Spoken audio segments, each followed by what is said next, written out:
Hello, I'm T, and today, as part of Gamera's 60th anniversary celebration, we'll be covering the fifth film in the series, titled Gamera vs. Guiron. It was released a year after its predecessor in Japanese cinemas, in 1969. World cinema that year included films such as Boczka City and the Sundance Kid, Easy Rider, The Italian Job, and another Bond film on Her Majesty's Secret Service. The fifth and only film starring George Lazenby as Bond. The main kaiju rival, Godzilla, also received another film, titled All Monsters Attack. Let's get to the film itself. It has most of the things you'd expect. The standard at this stage as the parent of two children, boys of course. Girls weren't allowed to have any adventures yet. The protagonists are Japanese Aikido and American Tom. We see them in the former's house, but they quickly find themselves aboard a spaceship. The aliens themselves are intensive here. No one believes in their existence, which makes sense in our world. I'd be skeptical too, but in Gamera world, we had aliens in the previous film. And the kids know about it, so the possible explanation that this was hidden from society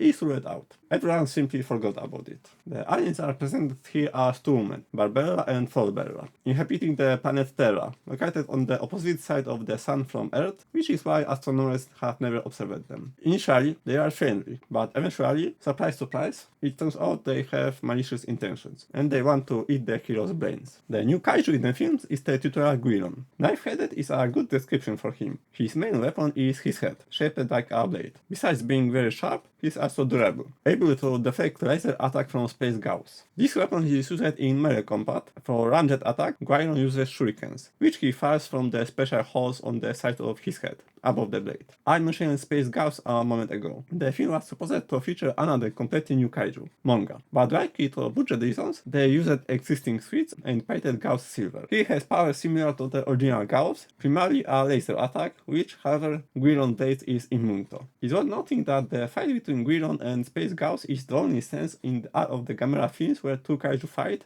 but without Gamera. All other kaiju fights involve Gamera versus an opponent. Another thing that stands out is the finale of this fight. Space Gyaos is basically chopped into pieces. At last, in the original, because in the version released to American audience, this fight was greatly shortened due to its brutality. Space Gyaos flies away after losing his leg, and that's essentially the main difference between the original and the American release, which this time was titled Attack of the Monster. Again, very similar to the competing Godzilla release All Monster Attack. Of course, we also have Gamera. His fights are standard. He loses the first one, but wins in the final. Returning to the kids, what's also memorable is Akio's interesting approach to Earth's problems. He mentioned he is hoped for solving them several times, one being war, a rather uncontroversial idea. But when most people would mention hunger or disease as another problem, Akio believes that traffic accidents are our biggest concern. As I mentioned in the previous videos, actors back then worked for a given studio, which means they appeared in many of their films. This was also the case with actors working for Dai. Some played different roles in several Gamera films.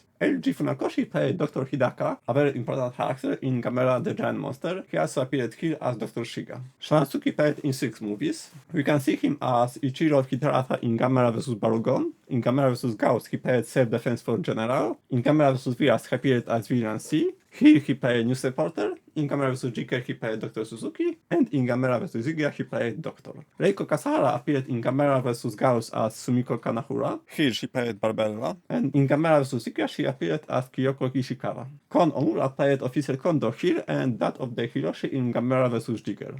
Gamera was played by Umenosuke Izumi, the last known Gamera suite actor from the Showa era. He will appear here and in the next movie, Gamera vs. Jiger.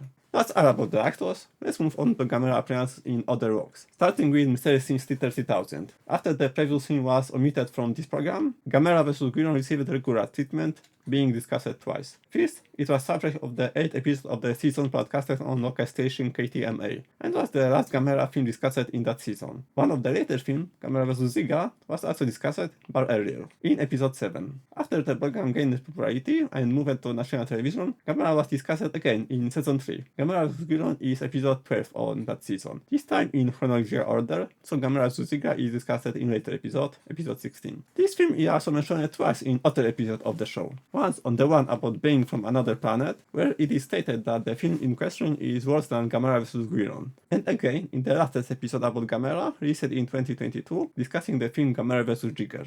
An episode of Pee-wee Playhouse, titled Accidental Playhouse, features a compilation of 5 scenes from 3 Showa-era films, including clips featuring Guiron. Speaking of films, there are more, 3 of them, plus one loose but clear reference. It starts with this one. In the film Gamera the Brave, tiny turtle named Toto, the new incarnation of Gamera, when exploring a kitchen, is accidentally attacked by a big knife. Toto attacks it with fire. This is an obvious reference to Guiron. Furthermore, in the 1997 film Gokiko Kuroshai, one of the characters watches some fragments of this film on his laptop. The 2015 documentary, The Death of Superman Lives, What Happened, included footage from this movie. In research in 2018 Pacific Rim Uprising, a database containing the skulls of various kaiju from the Godzilla and Gamera universe is shown at one point. One of them is Guiron's skull. Physical releases include VHS, DVD, Blu-ray, individual releases, and collections, including, for example, two film or everything from the Showa era or some other combination. In my video about Gamera the Giant Monster, I talked a lot about the Blu-ray release from Arrow. Gamera vs. Guiron is of course part of that release. We have the film with the original Japanese audio and an English dub, as well as a version with commentary by David Kalat.